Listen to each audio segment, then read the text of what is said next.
Yo nunca pensé ver a mi país así. Nunca pensé tampoco ser uno de los que iba a venir sufriendo en el camino. ¿Verdad? Aquí voy, ¿verdad? Y somos gente trabajadora, ¿no?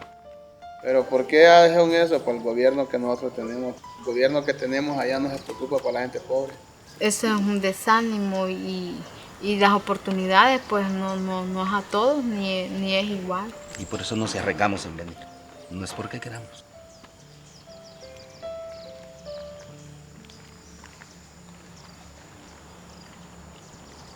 En esta sociedad donde hay opresores y oprimidos, donde hay víctimas y victimarios, habíamos descubierto que los migrantes estaban en el nivel más extremo de vulnerabilidad. Son historias que hablan de tristezas, de hambre, de violencia, del abandono social. Ellos se dan cuenta de que no existen para sus países.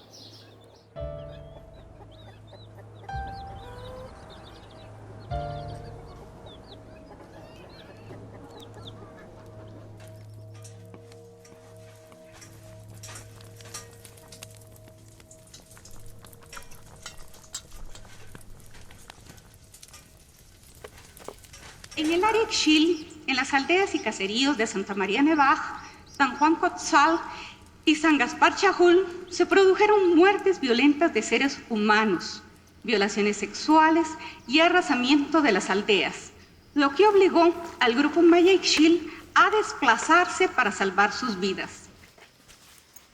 Los petroleros del 77 probaron de entrar y entrar en la compañía petrolera sin el permiso de la cooperativa. La organización aquí es muy fuerte, que son las 5 cooperativas. La tierra ya es nuestra, tiene su título. Nosotros nos organizamos, miles de personas, ¿verdad? Y dijimos, bueno, aquí el petrolero no se le da poder de entrar. Entonces viene la primera masacre, ¿verdad? Mataron a los 16 que están trabajando en la cooperativa sin hacer nada, sin aportar una arma o otra cosa, se puede decir, nada, con sus cuadernos, con sus lapiceras, fueron asesinados. Solo bajé ahí con mi familia, aquí nomás está mi casa. Bajé ahí y saco a mi mamá, saco a mis hermanos, saco a mi esposa y nos fuimos, sin saber a dónde vamos.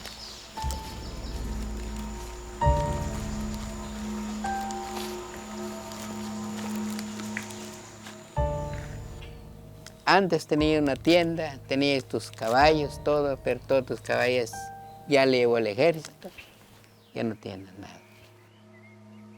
Ni siquiera un vaso en la tienda, nada.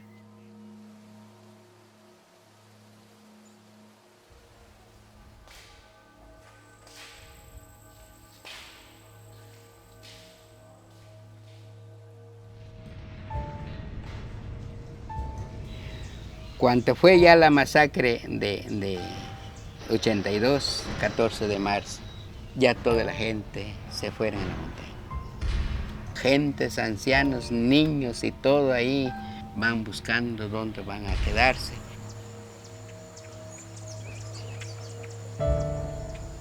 Desde el 83 hasta el 96 comenzamos a salir y todo. Yo salí hasta el principio del 96.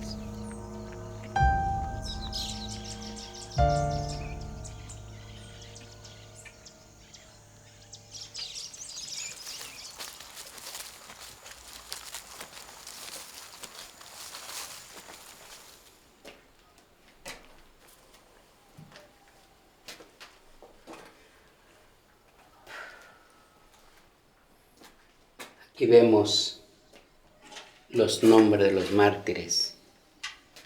Todo este es la misma. Huesos, polvos de ellos. Aquí está mi pobre padre, mis hermanos que fueron masacrados. Todos son huesos de ellos. ¿Quién uno de los ricos, hijo de los ricos está aquí? Ninguno. Son hijos de los pobres. Pero es necesaria hacer la justicia. que lo reconocen, no solo los daños materiales, sino la reparación social. Y esa reparación el Estado no ha hecho lo posible de hacer. Por las razones expuestas, los juzgadores consideramos que la conducta del acusado José Efraín Ríos Montt encuadra en el delito de genocidio, por lo que debe imponerse la pena correspondiente. Dentro de ese parámetro, los juzgadores hemos optado por imponer la pena de 50 años de prisión inconmutables.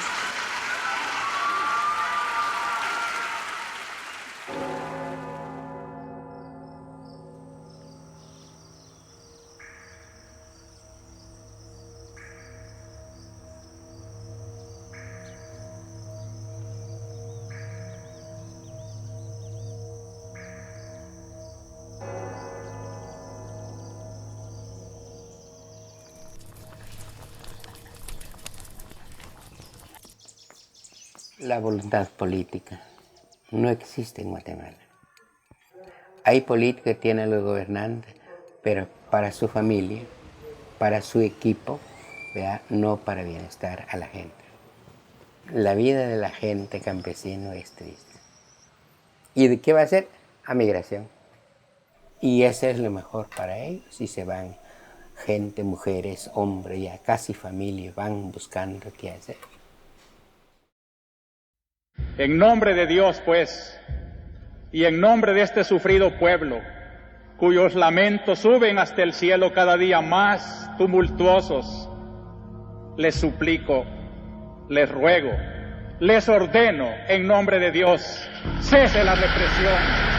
Desde los 70 comenzaron a profundizarse las causas de la guerra, pero la historia dice que fue con el asesinato de Monseñor Romero que se desató la guerra. Si mataron al que era la voz de la gente, ¿cómo no van a matar a la gente? Entonces, muchísima gente que estaba indecisa se fue con ellos a la montaña a luchar contra el régimen. Transmite Radio Venceremos, voz oficial del Frente Farabundo Martí para la Liberación Nacional. Durante esos 12 años murieron cerca de 70.000 salvadoreños y salvadoreñas, fueron asesinados. La inmensa mayoría de ellos era población civil, que no tenían nada que ver directamente con la guerra. Eso es caldo de cultivo para la migración, ¿verdad? Aquí no se va el que quiere, sino es casi una obligación irse para mejorar la vida. Aquí solo hay una muestra de los tantos fallecidos que hubo durante el conflicto armado. Hay 30.000 nombres.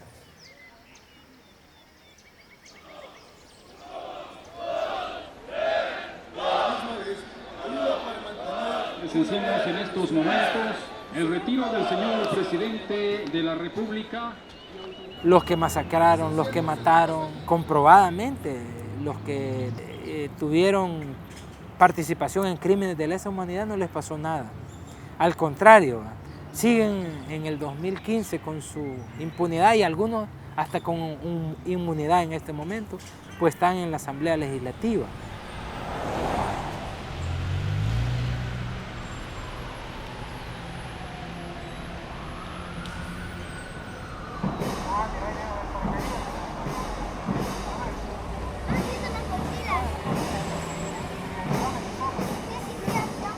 La violencia en este país es un problema estructural. Tenemos ahora unos índices de homicidios tan o más altos que durante la guerra.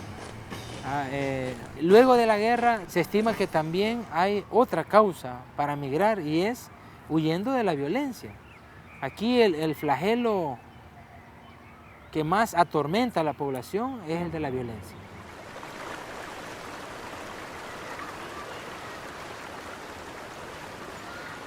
Esos años 94 en adelante que se empiezan a abrir estas fábricas pajaritos, que están unos años y se van, ¿verdad?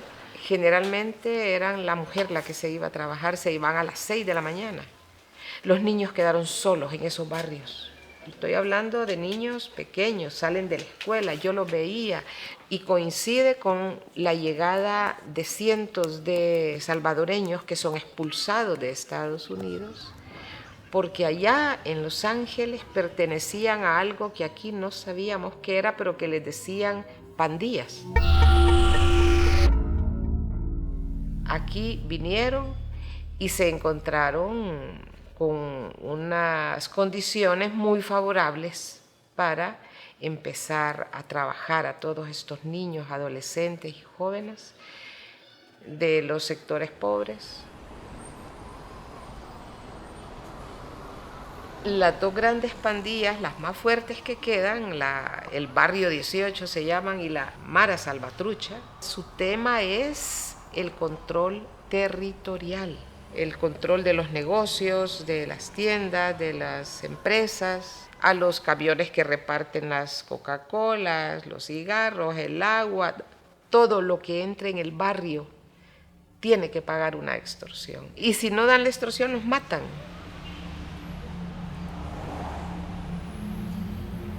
Allá la extorsión está a la orden del día. Allá tu vida lo que vale es la bala de un trabuco, de un marero. Allá la policía dice, no confíen en nosotros porque no estamos para prevenir nada. Que nosotros estamos 8 personas en este puesto y allá hay 60 mareros, más armados quizás todavía que hay.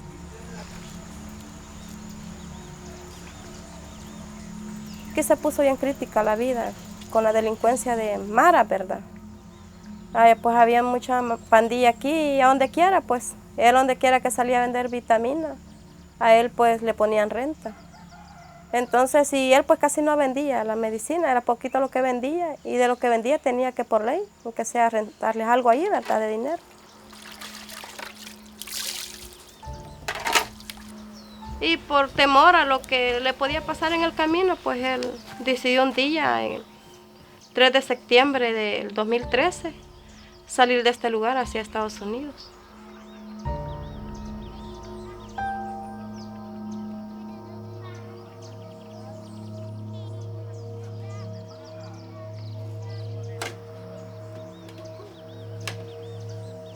Tengo pues 5 hijos del padre desaparecido de hace 2 años.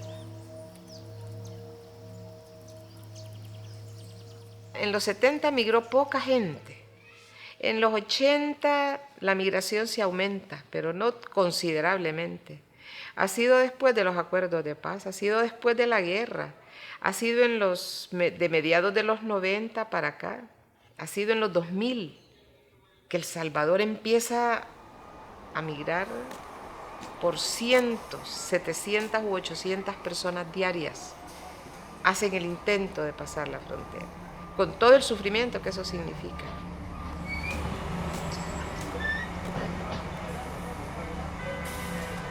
Cuando he estado en Centroamérica, comprendí que estos migrantes son descartables, son desechables, tanto para El Salvador, como para Honduras, como para Guatemala. A ellos no les importa esta gente.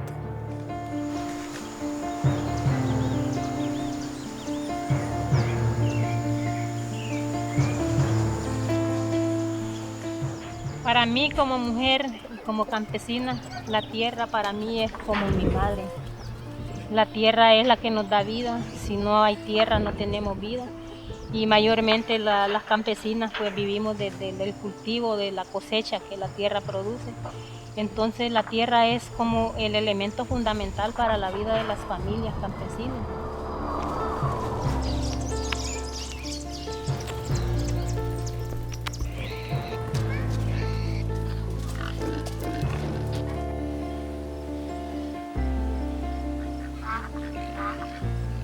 Los campesinos y campesinas luchamos por la defensa del territorio, recuperación de tierras que anteriormente fueron tierras asignadas a reforma agraria, pero que en el gobierno de Rafael Leonardo Callejas aprobó el decreto de ley de modernización agrícola.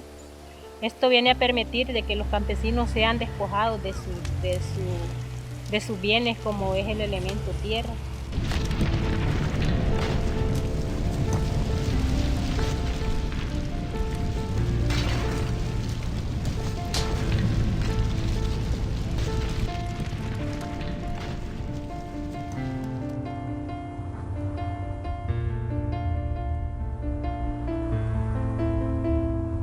Actualmente pues hay 3 terratenientes en la zona y entonces viene a surgir la reclusión de tierra en pocas manos.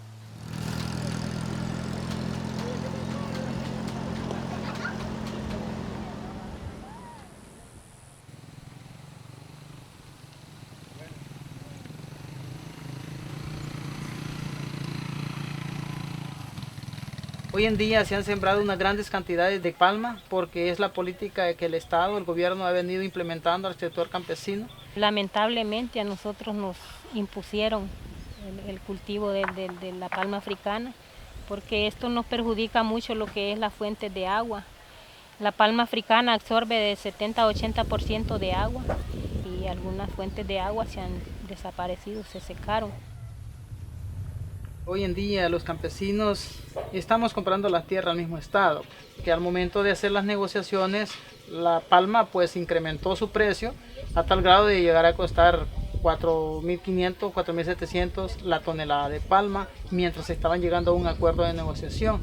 Hoy en día la palma ha bajado su precio a tal grado que ahorita está entre 1.200, 1.000 la tonelada, que se suena que puede llegar a bajar hasta 700 lempiras la tonelada. Es algo que no se puede estar dando. El campesino no va a poder pagar la plantación, no va a poder pagar las tierras. Apenas alcanza para pagar intereses. Pero todo lo estamos mirando de que es una estrategia del gobierno actual porque viene practicando la misma táctica que hubo en el año de los 90 cuando Rafael Leonardo Callejas. Ese fue el caso que se dio por cual fue el despojo de las cooperativas y de las personas que salieron. En Honduras sigue el conflicto por la lucha de tierras entre el sector latifundista y campesinos. Y aumenta la violencia en el Bajo Aguanco. Hay graves acusaciones, pues los afectados señalan que los mismos operadores de la justicia son cómplices de los terratenientes. Debido a la represión que ha habido con el sector campesino, es donde surge el Observatorio Permanente de Derechos Humanos de la UAM para defender los derechos a la tenencia de la tierra, en la cual nosotros hemos sido criminalizados mucho, y simplemente por el hecho de estar haciendo esta labor como defensores de derechos humanos.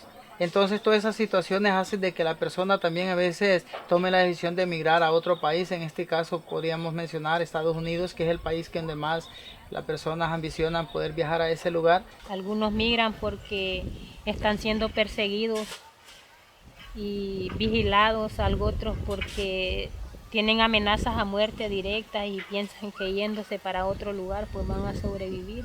Y algunos pues migran del campo a la ciudad en busca de mejor vida, pero que es mentira que hay mejor vida.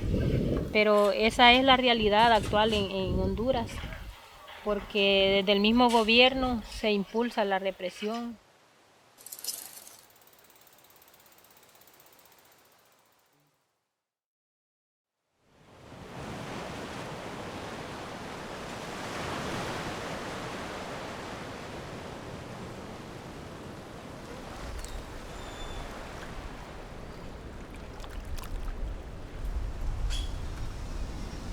Barrabeja habitamos 150 familias y nuestra forma de convivencia es la pesca y la agricultura. En su tiempo cuando teníamos las tierras que nos quitó Honduras, entonces también le hacíamos a la agricultura, ahora solo es para la pesca.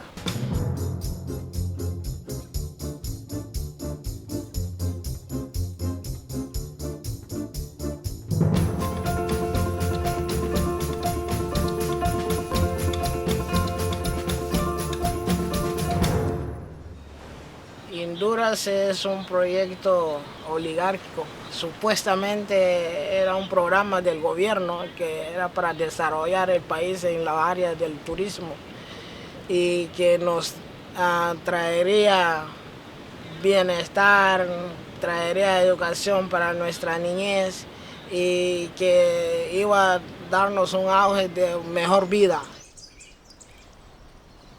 El conflicto ha consistido en que esa gente nos quieren despojar de nuestra tierra, que quieren quedarse con lo poquito de tierra que nos queda ahí ahorita, porque se han cogido la mayoría. Son hectáreas de tierra, más de 200 hectáreas de tierra que han acaparado y nos han dejado, más bien desde que teníamos como unos 80 manzanas de tierra, solo nos han dejado con 43.23 manzanas de tierra.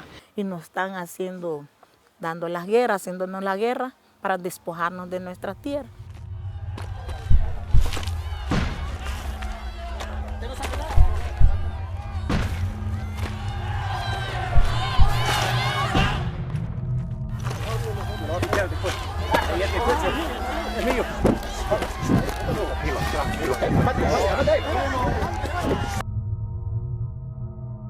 Todo lo que es el proceso de desalojo son violentas.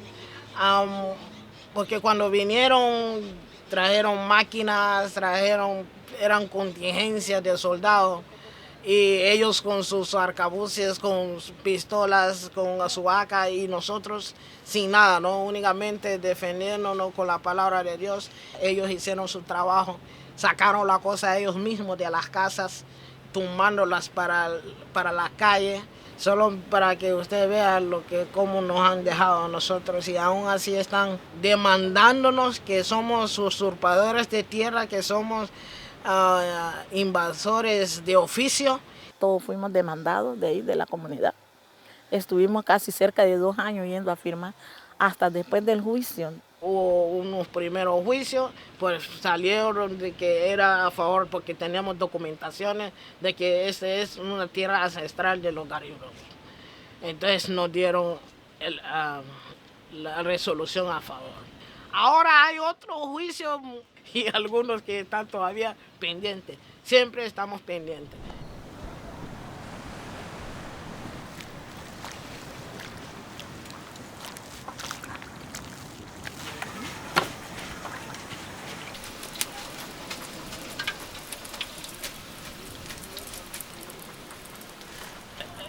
Este problema lo que desarrolló dañó a los niños. Hay niños que tienen traumas, que no puede ver ninguna policía, no puede ver ningún soldado porque dice que vienen a sacarlos. Hay niños que no querían salir de aquí e ir a la escuela porque creían de que al regresar iban a encontrar soldados y que van a encontrar las cosas de ellos afuera o fuera de aquí de Barra Vieja. Hubieron madres que tuvieron que salir, emigrar, ir para afuera del país con el sueño americano, sufriendo calamidades en el país, fuera de aquí, en las fronteras, solo por ese problema. De aquí se han ido un montón. Barbaridades de gente se han ido huyendo. ¿Pero por qué sucede? Las personas ya no hayan de qué vivir.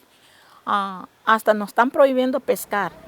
¿Cómo es que nos van a prohibir al garífuna pescar si el garífuna siempre se ha radicado por la orilla de la playa? Porque el garífuna, mayormente la vida del garífuna es de la pesca.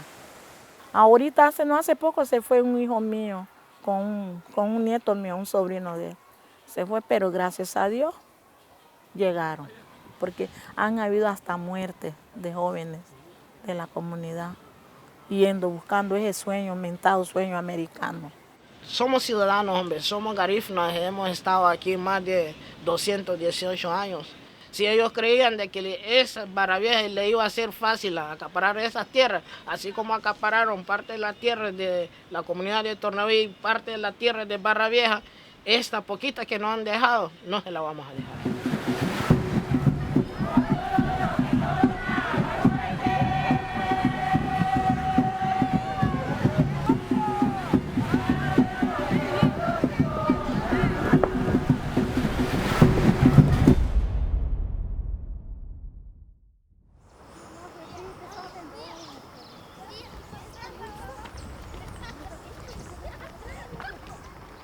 Huehuetenango es uno de los departamentos más grandes de Guatemala. Actualmente vivimos 1,5 millones de personas, más otro 1 millón que está en el norte. Tenemos una historia de migración. Cuando hay un flujo mayor hacia el norte es con el conflicto armado interno, porque hubo mucha agresión a este territorio de Huehuetenango, y desde el 2008 hemos tenido una agresión en relación a proyectos hidroeléctricos.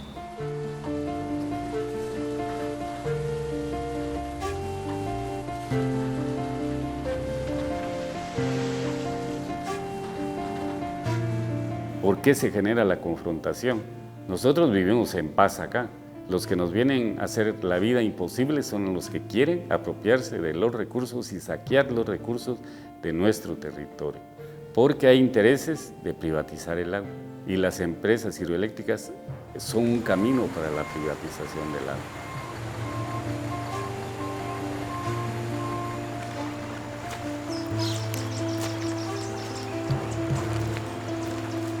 En la década del 2000 empieza ya a sentirse una mayor presión en el territorio de los intereses de las empresas. Solo en el norte de Huehuetenango, en 8 municipios de los pueblos Canjobal, Chuji y Acateco, hay 8 proyectos que están vinculados a una empresa española, Hidralia Ecoenergy. Nos dimos cuenta de que un instrumento necesario para la defensa del territorio era una decisión colectiva y una respuesta colectiva. En el año 2006 iniciamos las consultas comunitarias. Esto empezó también a vulnerar nuestra seguridad, nos empezaron a perseguir, nos empezaron a amenazar, a comprar a algunos líderes, da lugar a que empiecen también las empresas a actuar con empresas de seguridad privadas que también son controladas o son dueños exmilitares. Entonces hay una vinculación entre Estado Mayor del Ejército, inteligencia del Ejército, empresas privadas de seguridad para controlar los liderazgos locales. La Organización Mundial contra la Tortura hizo una investigación a nivel nacional y está aquí el caso de Santa Cruz Varías y la criminalización contra los líderes comunitarios y que ha implicado a muchos salir del país a los Estados Unidos porque están siendo perseguidos y criminalizados.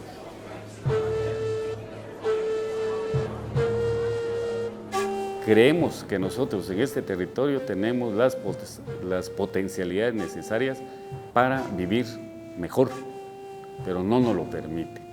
Entonces, esa es otra lucha que queremos y estamos nosotros llevando diariamente, que nos dejen vivir para vivir mejor.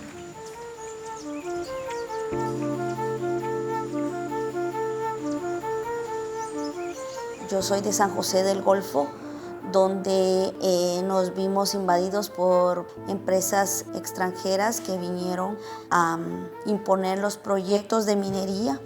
Y lo más preocupante, que van avaladas totalmente por los gobiernos de turno.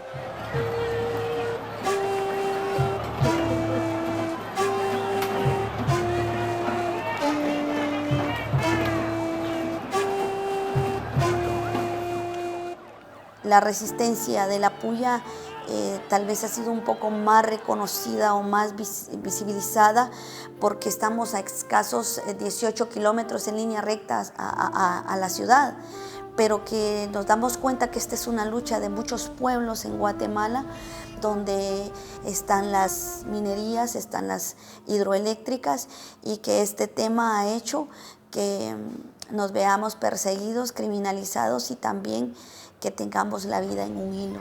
Que el presidente y el ministro de Energía y Minas hayan dado una licencia no quiere decir que porque hoy ya la autorizaron nosotros vamos a dejarnos, no. Hay que decirles que los que mandan aquí somos el pueblo. Así es. No son ellos. De lo que estamos defendiendo aquí es la vida nuestra y de nuestros hijos. Desde que yo empiezo la resistencia en el 2010, empiezo a indagar sobre los proyectos, empezó una serie de amenazas. Cuando me encuentro con 2 tipos en una motocicleta delante de mi carro, a muy baja velocidad, son cuestión de segundos, pero yo ya venía escuchando las balas. Yo creo que yo quise regresar, no sé, era un camino muy angosto. Ahí es donde me doy cuenta que estaba herida, que había entrado una bala donde pasó rozando, entra en medio de 2 costillas, pasa rozando riñón, hígado y pulmón derecho. Esas son las consecuencias de los defensores de derechos humanos. Esas son las consecuencias de los que defendemos el territorio y la vida. Y no hago más responsable que a los megaproyectos.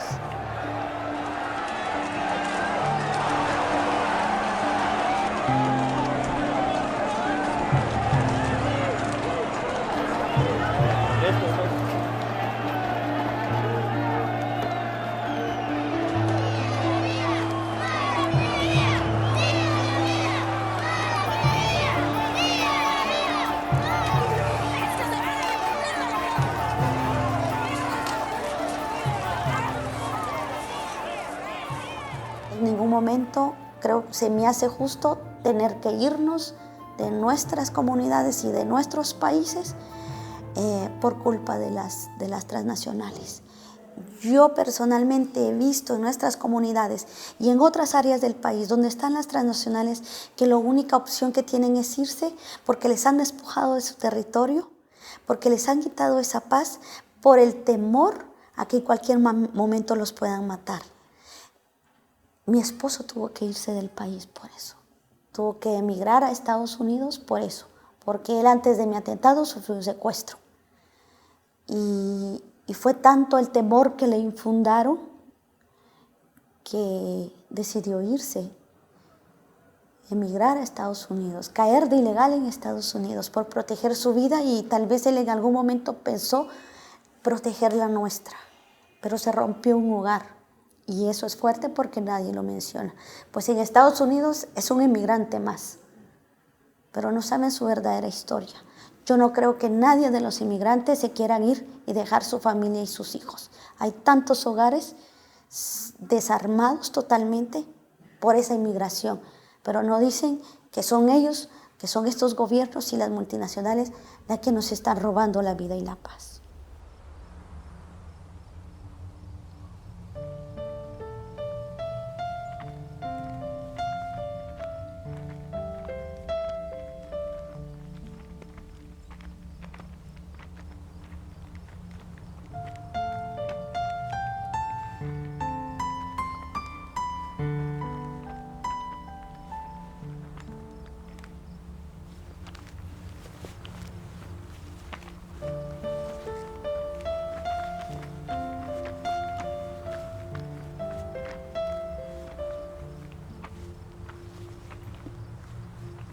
La crisis humanitaria de Centroamérica sigue avanzando.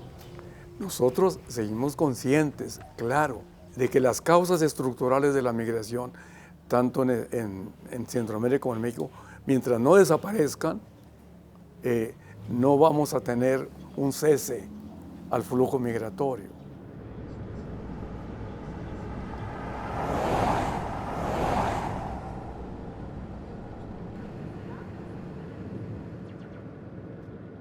Ahorita que va para Guatemala ya, que va de viaje, a tratar de cumplir la meta que uno se propone cuando uno sale de aquí.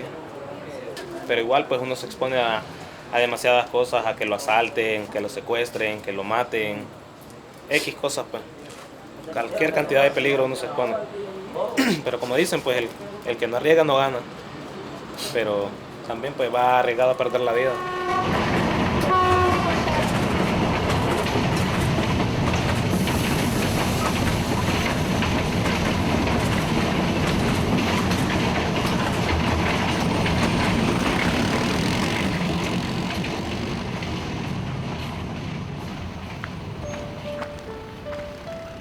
Solo nosotros sabemos cómo los va. Hay muchas veces que los toca correr por la migra que los sigue. Sí, yo miraba cuerpos en las vías del tren tirados.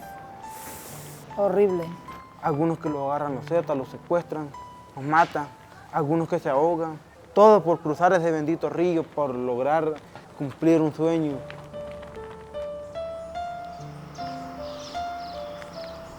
En primer lugar vimos pasar como verdugos de los migrantes a los guardias del ferrocarril. El ferrocarril en México es un ente privado, era una paraestatal y en este momento la concesión del ferrocarril la tienen empresas, no es transporte de pasajeros, solamente de mercancía y que actuaban de manera de producir horror.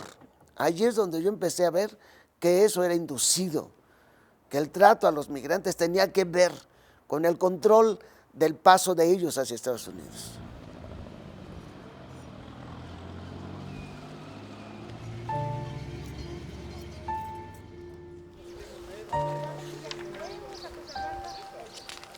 Donde es más difícil es Palenque, Tierra Blanca y Orizaba y Celaya. Ahí lo asaltan a uno y todo. Los garroteros que trabajan ahí en la compañía del tren, ellos mismos lo asaltan a uno. Venía en el tren y me asaltaron y me golpearon. Pues era en la madrugada, ¿verdad? Casi pasando de las 5 de la mañana. Y ahí me encontraron unas personas y me trajeron. Los que cuidan el tren nos dieron agua, nosotros los proporcionaron agua. Y más adelante los alcanzaron de vuelta y los dijeron, pásense por este lado, no caminen por ese lado. Y los tiraron por donde los iban a secuestrar.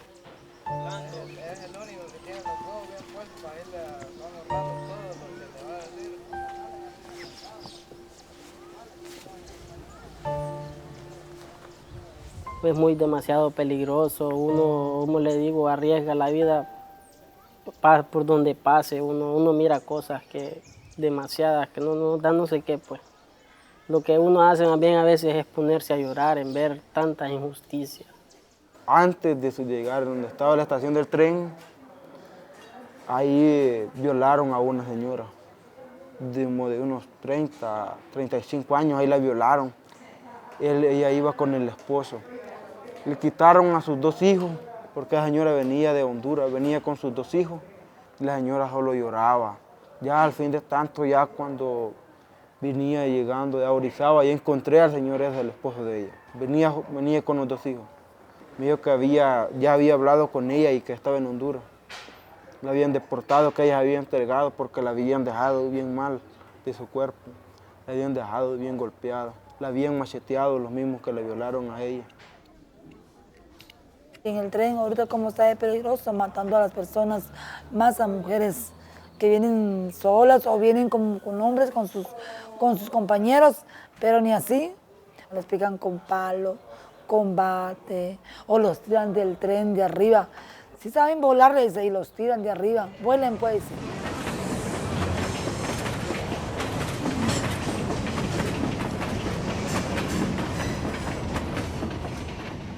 No lo conozco muy bien, no sé, lo único que sé es que se llama Carlos y es de Honduras. El señor ya es 3ª vez que venía y a él lo empujaron cuando se estaba subiendo al tren. Lo empujaron cuando estaba subiendo a una góndola. Y la mochila que traía se le trabó en un gancho de los que agarran la góndola. Él le trabó y lo tiró debajo del tren, le cortó un pie.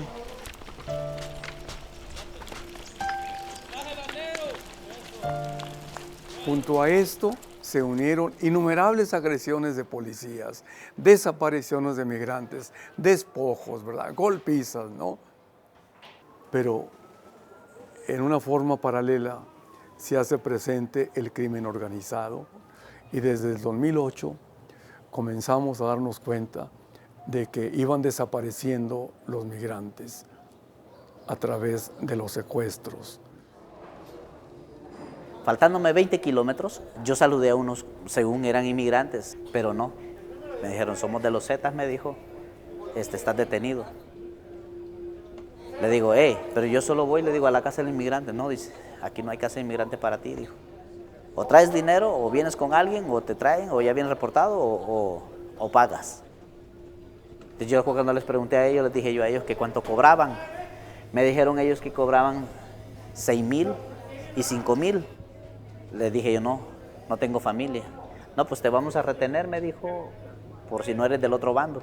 Entonces ellos me tuvieron en este punto, me tuvieron en el monte. Yo estuve 4 días secuestrado. Torturas, toques eléctricos, pidiendo números de teléfono. Yo les dije no, amenazas de muerte. Ahí hasta una motosierra que iban a partir gente ese día, pero gracias a Dios pues a uno los dio valor y tuvimos que venir y accionar y correr.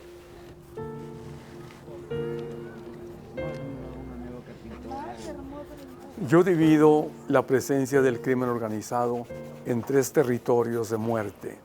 Pero el norte y el noreste es el peor territorio del terror. Se convierte en la tierra precisamente de estas tragedias humanitarias, ¿verdad? La masacre de los 72, 2010, la masacre de Tamaulipas 2, 2011, donde encontramos 193 cadáveres sumamente masacrados por el crimen organizado. 2012, la masacre de Cadereyta, los 49 torsos, donde el crimen organizado de alguna manera dice, bueno, pues ahí les va otro paquete.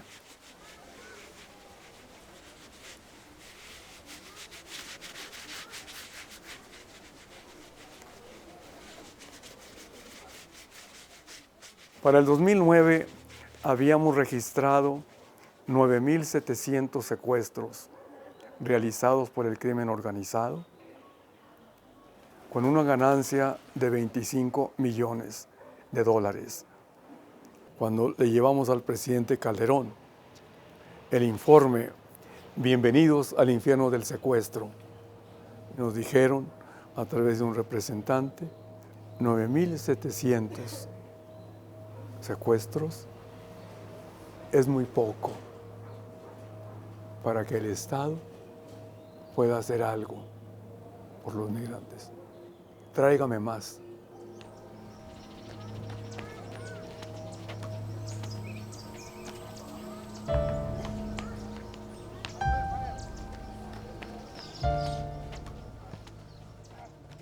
Tanto Estados Unidos como México son una coalición, México en forma servil, con el engaño, que no sé por qué se lo tragaban. Si tú me detienes a esa caravana hambrienta, yo te dejo pasar a tus mexicanos. Pero se estaba dando algo terrible para la misma migración mexicana. Ante los ojos descarados del Estado mexicano, Estados Unidos seguía construyendo el muro. Ahorita hubo un cambio muy radical de parte del Instituto Nacional de Migración. Antes no perseguían migrantes, antes no repatriaban tanto migrante. A veces había migrantes que aquí tenían situaciones de violencia y teníamos que llevarlos nosotros a migración para que pudiera ser repatriado, porque corría en riesgo su vida. Y a veces se batallaba aún para que pudiera ser repatriado. Para mí, mi opinión muy personal es que Estados Unidos inyectó mucho dinero al Instituto Nacional de Migración, de tal manera que ahora tiene transporte, tiene más personal. O sea, para mí que hubo una muy fuerte inversión de parte de Estados Unidos y presión política.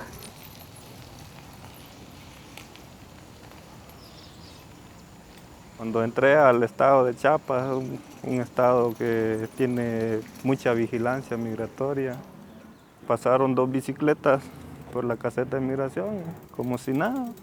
De allí nació mi idea de mi bicicleta.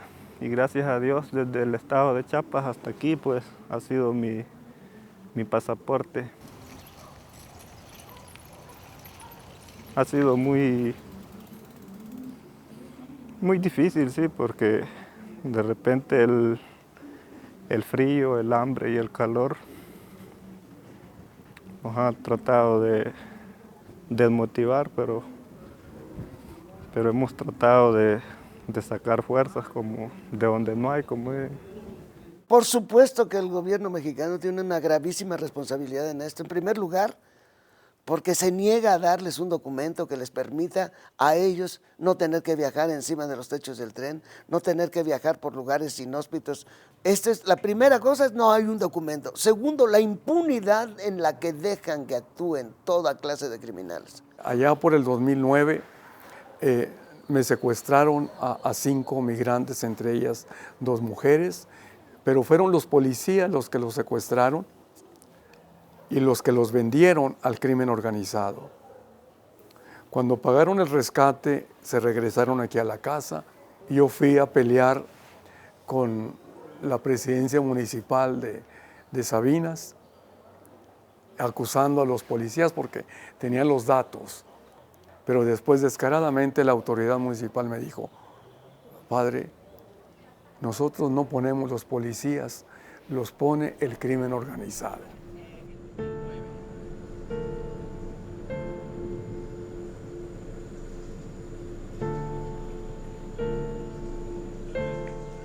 Solo una vez me ha seguido la mierda. Me siguieron en Palenque. Y pues como le digo aquí, por lo menos yo hasta lo único que sé es que la migra no tiene permiso de portar armas. Y ellos andan armas. Ellos no creen, no, usted no vaya a creer que ellos van a disparar al aire. Ellos tiran a matar. Mi pregunta es ¿por qué? Nosotros no somos ningún delincuente que venimos pagando aquí. Nosotros aquí solo vamos de paso.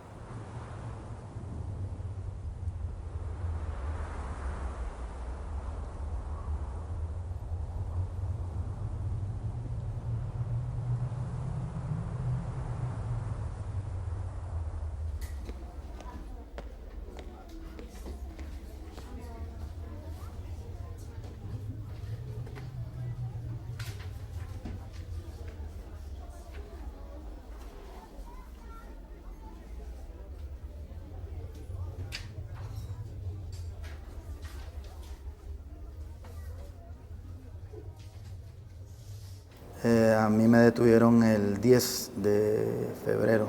Estábamos un grupo de 15 personas en una casa. Eran aproximadamente las 11 de la noche, ya estábamos por acostarnos y de repente entró un grupo de personas armadas con lujo de violencia a la casa donde nosotros estábamos, apuntándonos y que no habláramos, ¿verdad? Pensamos que se trataba de algún secuestro.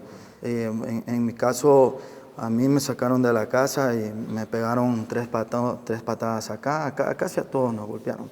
Ellos solamente preguntaban por droga, que dónde estaba la droga, y nosotros nos empezamos a identificar, a decir que no sabíamos nada, que éramos mojados, que estábamos muy nerviosos porque estábamos fuera de la casa y hacía mucho frío.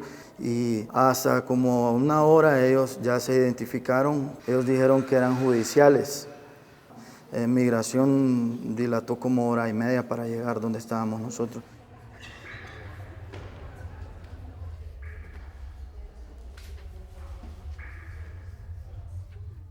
Yo pienso, como sugerencia, ¿verdad? A la misma vez hablo con miedo porque yo estoy en otro país, no estoy en mi país, pero si ellos hacen el trabajo de migración, por lo menos deberían de identificarse cuando llegan a determinado lugar a arrestar personas, ¿ya? Porque un chavo trató de huir en el momento y a él lo golpearon más, porque todos pensaban que nos iban a matar.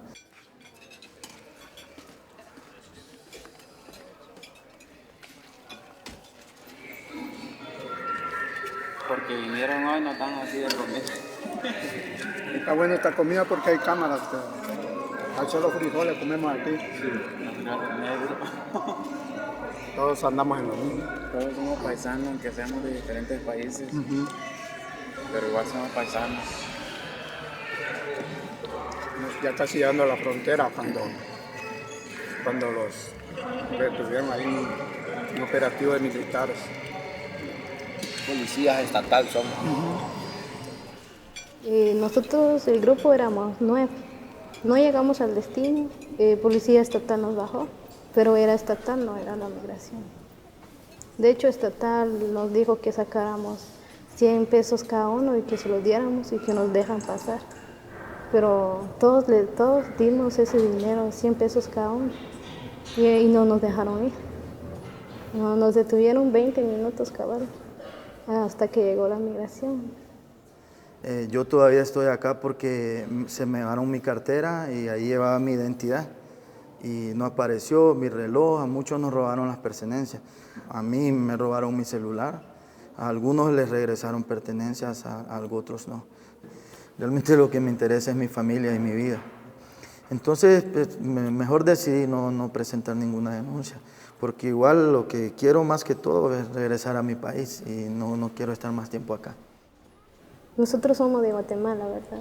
Quizás no tenemos el suficiente derecho aquí a pelear aquí en México, sabiendo que somos de Guatemala. Quizás aquí es otro derecho, ¿no? Pero igual todos somos humanos y tenemos derecho de opinar o de decir algo, preguntar algo. Como ahí donde estamos enterrados, ¿no? Dice derecho a saber cómo va nuestra situación. Igual preguntamos ahí en la oficina y no nos dicen nada. Solo nos dicen para el próximo viaje, pero no sabemos para cuál.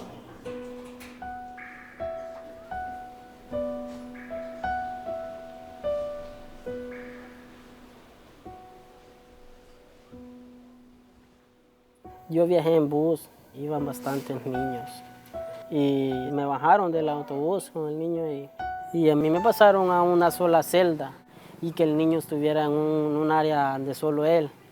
Pero el niño se descontroló, se puso a llorar, él decía que no podía estar sin mí, se puso a gritar.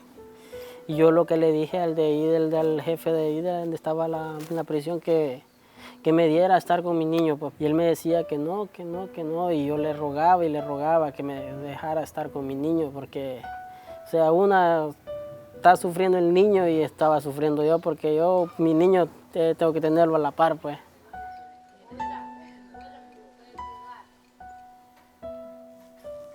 Casi me tuvieron encerrado con el niño.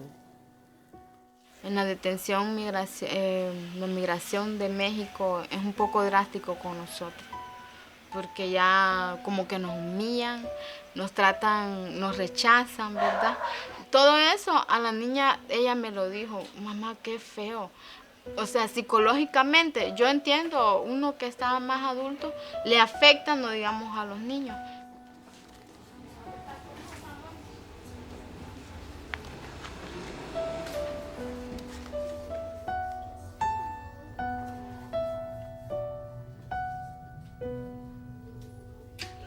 Como vamos en estaciones, de aquí vamos para otra más abajo, y luego a otra y después ya los tiran para Honduras. Aquí más bien nos están atrasando en estos días que estamos aquí, porque vamos a echar vuelta otra vez de donde los bajen, de ahí regresamos. No llegamos a Honduras, sino que los regresamos. A pura adrenalina en nosotros. Estamos y queremos cumplir un sueño, y quizás primeramente Dios. Intentemos de nuevo, y los que tienen un sueño que cumplir, que la cumplan.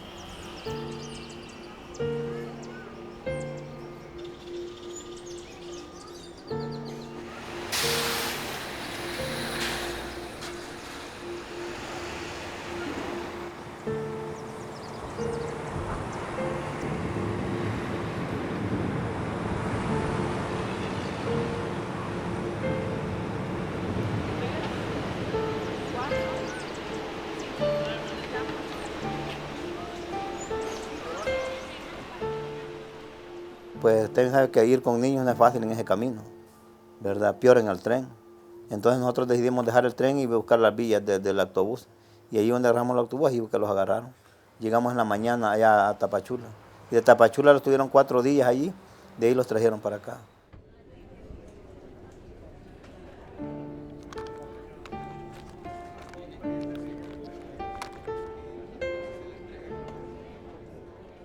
Sabemos que los agarran, tenemos que regresar nuevamente a nuestro país. Es el país de nosotros y no vamos a negar nuestra patria donde quiera, aquí y donde quiera. Pero somos amenazados por las pandillas. Informar el proceso que vamos a llevar a cabo, que consta en 4 pasos, ¿verdad? Primero vamos a hacer una entrevista con la Dirección General de Migración y Extranjería, una entrevista sencilla.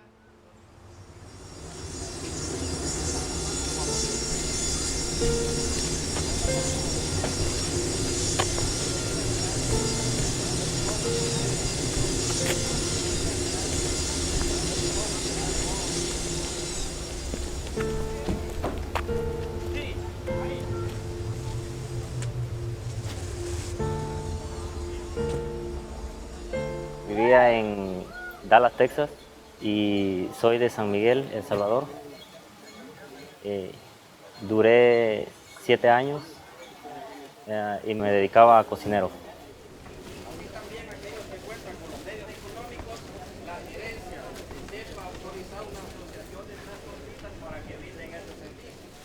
Emigré la primera vez en el 91 Vengo a la ciudad de Aubrey, Texas.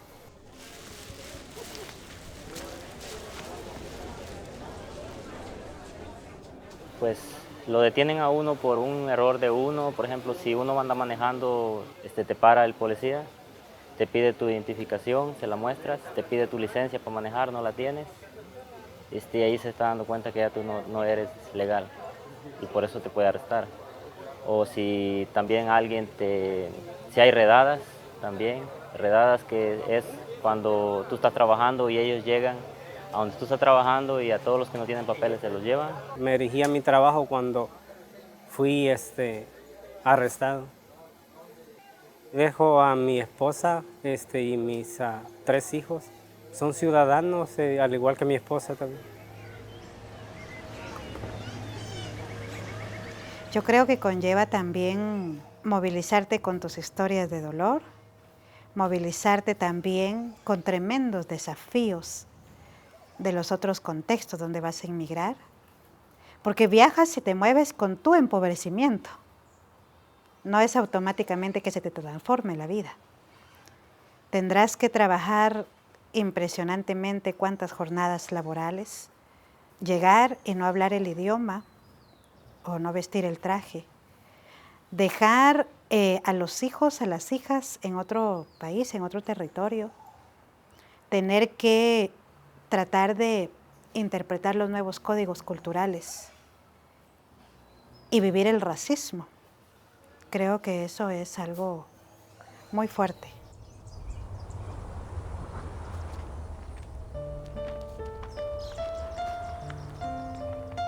Este camino no es tan bonito, pero no me quedaba de otra, echarle ganas, no dejarme vencer por nada. Uno piensa que viene a mejorar, pero hay veces que ya estando acá uno se da cuenta que no es como uno piensa en las cosas. Ha sido difícil llegar hasta aquí, pero aquí en este camino uno se encuentra muchas personas que son amables con uno, digamos que usted no trae nada que comer, le dan de comer, le dan agua, no lo dejan perder a uno.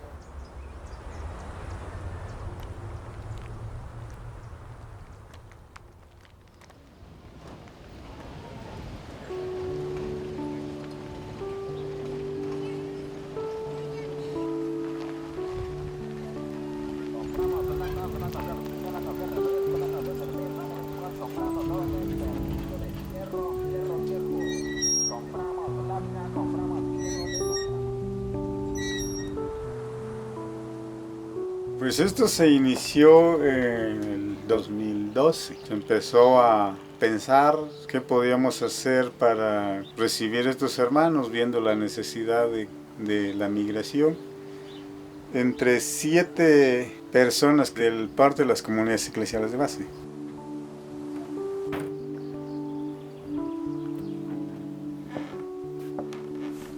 Tratamos de dar una cooperación voluntaria a cada uno. Y sobre eso pues fuimos empezando a armar la cabaña, aunque sea para que la gente pueda descansar y pueda comer y seguir su camino, que ese es nuestro objetivo principal, porque pues sabemos que tenemos una obligación hacia el prójimo, ¿verdad? Aquí nosotros les preparamos, les damos de comer, lo que haya. Porque a veces vienen pues las horas de la noche, a veces mediodía, y la gente que nos echaba miedo nos decía, bueno, ¿ustedes cómo reciben gente en sus casas? Si no los conocen, y a lo mejor pueden ser ladrones, pueden ser gente abusiva, y ustedes le dan entrada en sus casas. Entonces decíamos, pues no, tenemos miedo, pero como estamos con la ayuda de Dios, Dios es la que no nos va a desamparar.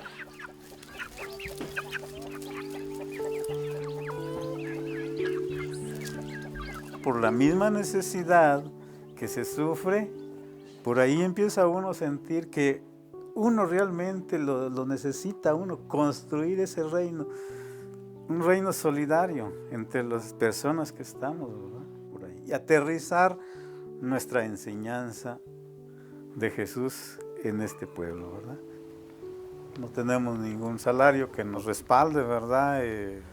Pero al ver lo que ellos sufren, caminar y quedarse durmiendo en el monte, en el frío, pues todo eso nos fue motivando como para pensar que es importante hacer esta labor.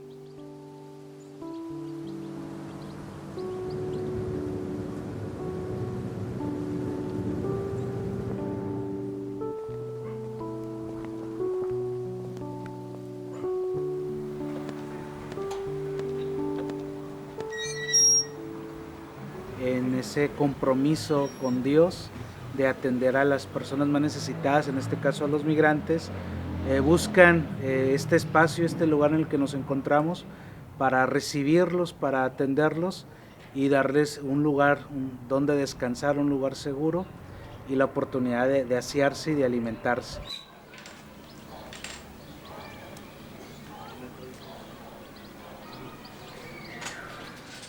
Estamos a prácticamente 8 o 9 cuadras, que son alrededor de menos de 1 kilómetro del río Bravo, y esto permite que el migrante al llegar aquí tenga la oportunidad de acercarse para poder observar, para poder llenarse de esperanza al ver la frontera. Al llegar aquí a Piedras Negras, pues casi siempre tenemos migrantes que han pasado por el tren y que han pasado por todas esas situaciones vulnerables del migrante.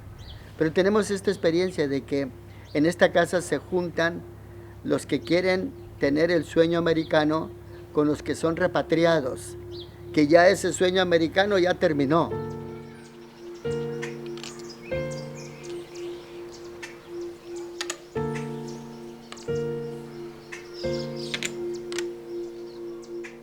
Ahora el centroamericano que llega a esta casa ya viene con un camino recorrido de aproximadamente 2 meses, cuando antes llegaban de 15 días a lo mucho desde que salen de su país, Honduras, hasta aquí, 15 a 20 días recorrido. Ahora estamos hablando de 2 a 3 meses, por lo mismo que señala el padre, ¿verdad? Todo el recorrido que tienen que hacer caminando para poder evadir todos los puntos de revisión del Instituto Nacional de Migración. Y sin embargo, continúan, a pesar de que cada vez se está recrudeciendo más tanto la vigilancia aquí en México del Instituto Nacional de Migración como de la Border Patrol de la Migración de Estados Unidos. Y seguimos caminando juntos, sirviendo al migrante, que ha sido el objetivo con el que se inició la casa en septiembre de 1994.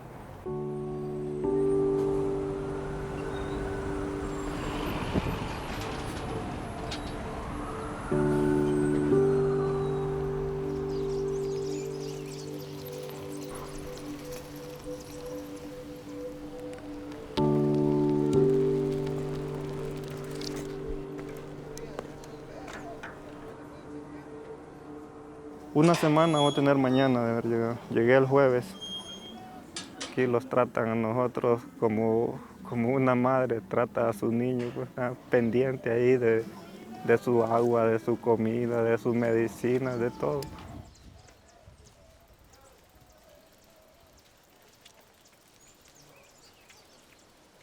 Cuando comenzó esta casa, comenzó por defender la vida de los migrantes que estaban apareciendo muertos, agredidos en las vías o en lugares cercanos por aquí. Y preguntaron a las autoridades por qué personas de Centroamérica muertos acá. De manera que la historia nuestra, la primera historia, era frenar los asesinatos, proteger de la violencia a esta migración forzada, y así fue como comenzó nuestra casa.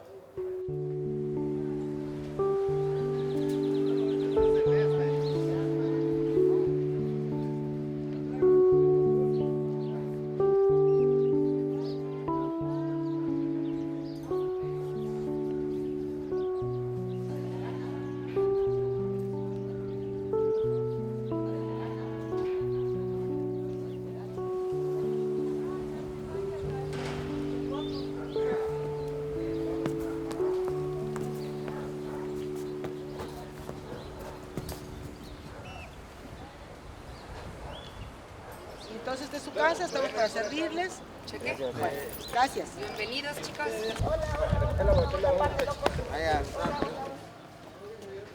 Bienvenidos a la Casa del Migrante Saltillo. A partir de este momento, cuentas con 5 días que puedes permanecer aquí. Aprovéchalos. Si necesitas más tiempo, solo tienes que avisar. Bueno, pues ya vieron los puntos como principales. Es más que nada esta casa, como les dicen en el video, esta casa es para ustedes. Por último, vamos a pasar aquí uno por uno. Lo que se platica allá adentro es una información básica. 3, 4, 5, 6, 7. Va pues, sácala. No vea. No vea. Ya viste la. Ya vio, no, hombre. sí, muévaselo, Otra muévaselo. vez. Así es la vuelta. Cierra el ojo. ¿Quieres tomar uno? La situación mía que salí de mi país es buscando futuro para mis hijas. Por motivo que estamos corriendo muchos los campesinos en el Bajo Abamba. Tanta violencia. Tengo que hacerlo por mi bien, porque necesito comprar mi terreno, mi casita y sobrevivir, porque ya francamente, bueno, tengo 60 años, pero todavía tengo la fortaleza de trabajar, tengo fuerza para levantar un bulto de cemento, trabajar en todo eso. No me siento débil, me siento potente todavía. Bueno, el día de hoy les voy a leer una pequeña frase, está muy padre y ahorita la discutimos entre todos para ver si estamos en el mismo canal, ¿sale? Sí. Bueno, dice, no creo que seamos parientes muy cercanos, pero si usted es capaz de temblar de indignación cada vez que se comete una injusticia en el mundo, somos compañeros y eso es más importante. ¿Qué entendemos sobre esta reflexión? Que vale más la amistad. Que vale más la amistad, ¿qué más? Solidaridad. Que si todos estamos sintiendo el mismo dolor del que está pasando algún problema, estamos en algo. Sí, estamos de juntos. hecho eso nos hace más hermanos que la sangre. Así es, correcto. El sentir dolor por la situación de la otra persona nos hace más que hermanos. Ser solidarios. Ser solidarios. ¿Alguien más, chicos? No tenemos un gran fondo económico, pero tenemos bastante apoyo por parte de la comunidad, ¿sí? Y no decimos que son de las grandes empresas, pero tenemos apoyo de muchas personas, de grupitos de iglesia, de grupos de familias, de grupos de colonos, de grupos de colegios, de universidades, que nos donan. Ellos dicen, es poquito que podemos traer, pero ese poquito es mucho para nosotros. Y ahí vamos, o sea, no hay un día que pasemos solamente con arroz y frijoles, tenemos cada día una comida rica.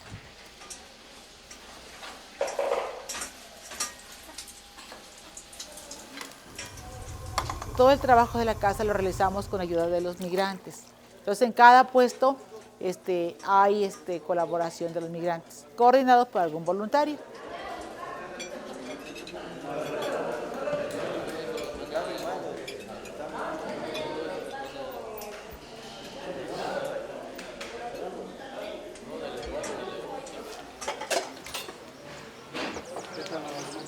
Con tanto hijo, entonces, ¿va?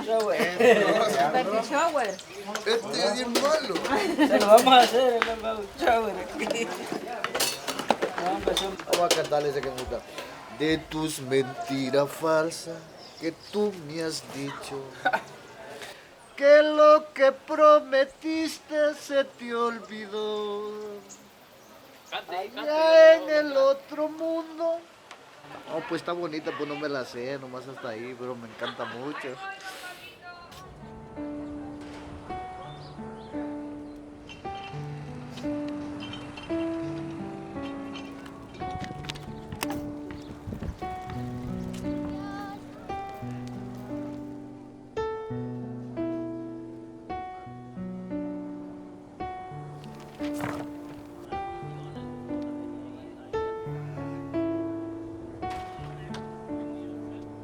Y mi tirada pues es Atlanta, Georgia, ¿verdad? Para poder ver si en esta vez, primeramente Dios, paso, le gano a los gringos. Ya.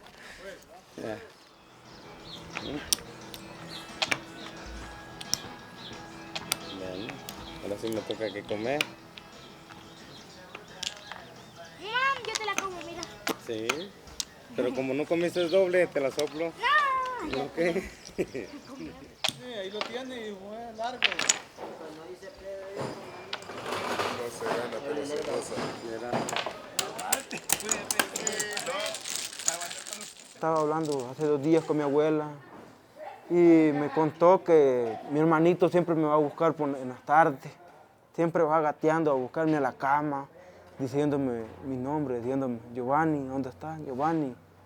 Y que ahí muchas veces lo he encontrado ahí, durmiendo. Pero mi hermano, una persona que quiero y me hace mucha falta. Quisiera poder abrazarlo aquí y no puedo. Abrazar a mi abuela y no puedo aquí. Pero, como le digo, no me puedo echar para atrás porque tengo que cumplir mi misión por la que ando aquí. De nada, hágase un poquito más para atrás para que quepamos todos.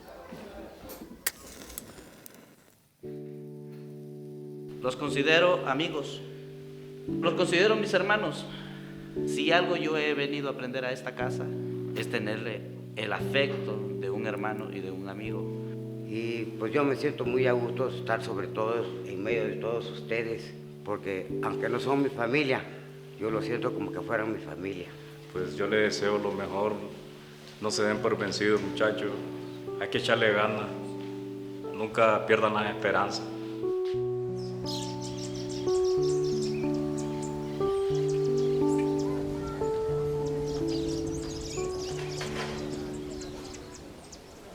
Esa fe tan grande de ustedes como la nuestra, que es la que nos sostiene, esa fe la vamos a convertir con el Vía Crucis en denuncia, ¿eh? ¿Qué es ese camino doloroso de la cruz? Es el de ustedes, ni más ni menos, ¿verdad? El Cristo del Vía Crucis son ustedes.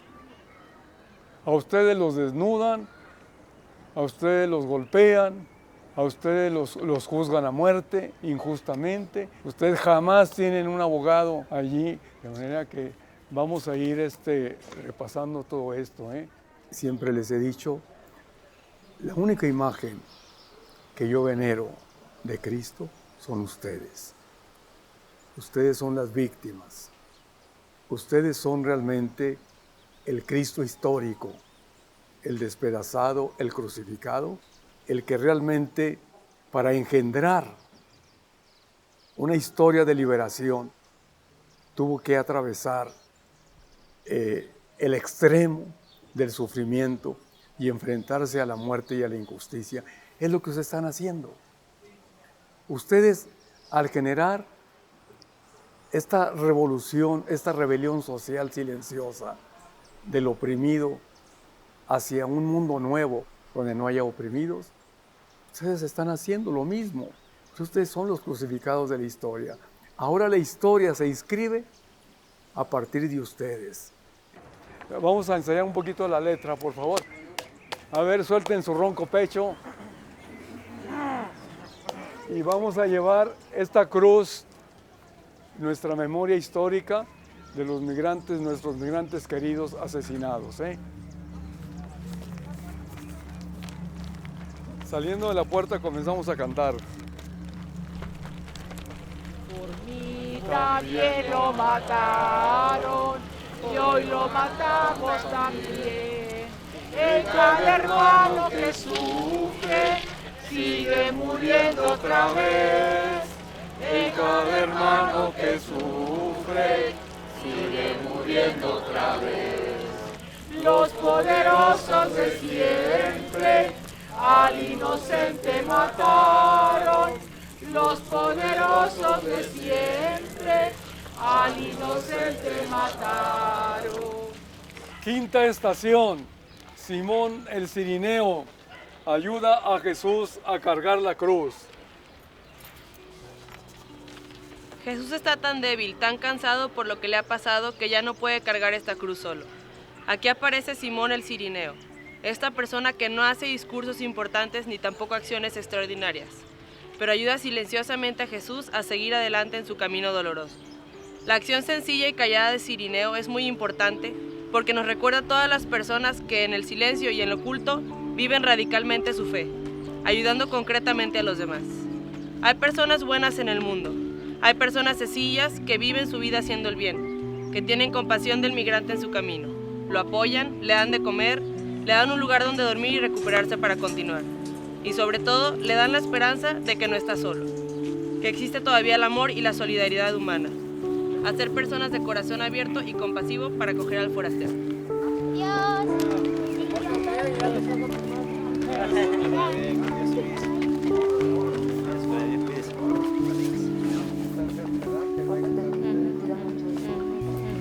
Lo voy a llamar, papi. Nos vemos, mi padre. Ahí, que vaya bien.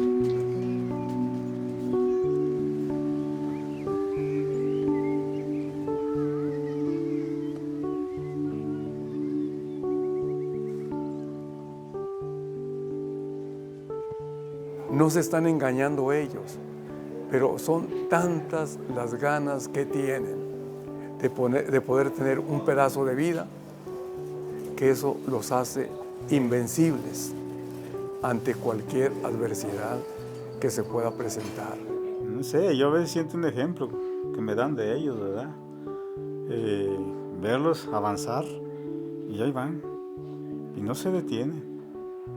Entonces para mí, pues la verdad es admirable este pueblo que camina, ¿verdad?